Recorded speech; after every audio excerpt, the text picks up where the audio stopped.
Nini kimetokea hapa jamani? Aliniambia usiku kwamba bibi mimi nawashwa. Nikamwambia umefanya nini tuone, nikakiona kapele kadogo tu. Matokeo baada ya siku 2-3 ndio tukatokea hivyo. Kuja kutokea hiyo. Ameotea maumbile ya kiume. Maumbile ya kiume. Ni ugonjwa au ni nini?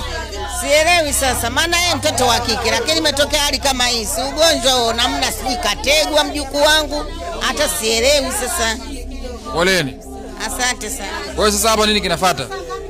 Kinachofuata mimi ndio hapo naomba ushauri wenu kama tumpeleke kwenye maombi au kwa waganga. Pole sana. Asante sana. Bwana mtaalamu, kama baba unaona hii hali imekuwa sio. Mama, habari yako? Salama, vipi hali? Safi, pole. Asante. Nini shida tena jamani? Ndio hivyo, tupo tunashangaa tu, muda tunamshtukiza, shangaa tu analia, mama yake hapa na bibi yake wanaongea naye, mara tunaona mtu kwa dude kama hiyo, sio aende kwa mganga. Nini hicho? Hata tuelewi dude gani limemtoka tu hapo mbele.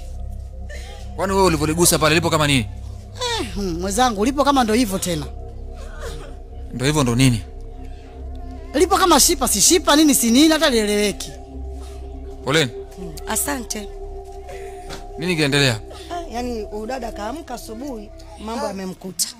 Kajikuta na kitu cha hilo tego